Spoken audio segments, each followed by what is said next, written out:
So yesterday, a year ago, everything changed, and Kenya is currently in its third wave in the pandemic. The current state of affairs in the country has got me thinking about what this past year has been like, and I wanted to recall and kind of reminisce maybe the experiences that I went through in the last year. However, I couldn't find the right words, so here are someone else's, presenting to you the pandemic in 3 parts as poetry. Welcome to my mind. Now that I say it out loud, it sounds kind of stupid. Perhaps it is, but listen, I learned something very important. Elizabeth Gilbert says, when ideas come to you and you don't act on them, they'll go to someone else. I don't want anyone having my ideas.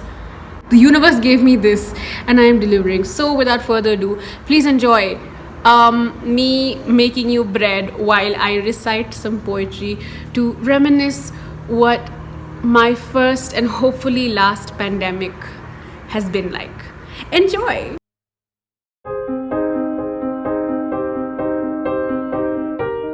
All I hear is the wind slapping against the gravestones of those who did not make it, those who did not survive to see the confetti fall from the sky, those who did not live to watch the parade roll down the street.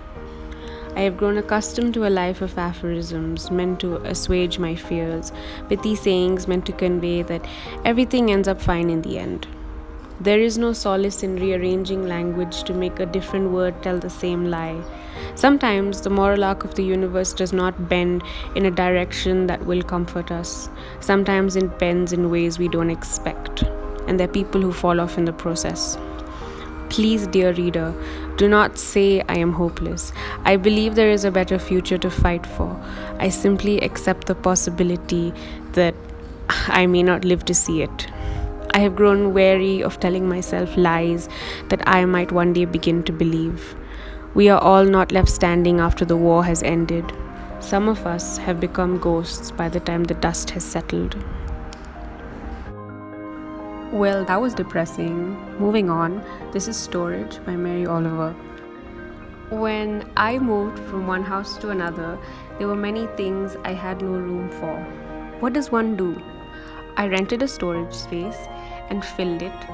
Years passed. Occasionally I went there and looked in, but nothing happened, not a single twinge of the heart.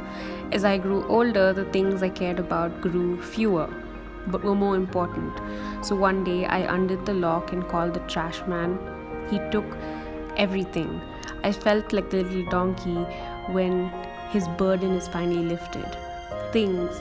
Burn them, make a beautiful fire, more room in your heart for love, for the trees, for the birds who own nothing, the reason they can fly.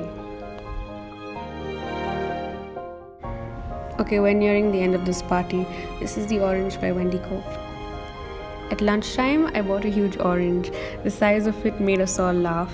I peeled it and shared it with Robert and Dave. They got quarters and I had a half. And that orange, it made me so happy, as ordinary things often do. Just lately, the shopping, a walk in the park. This is peace and contentment. It's new. The rest of the day was quite easy. I did all the jobs on my list and enjoyed them and had some time over. I love you. I'm glad I exist.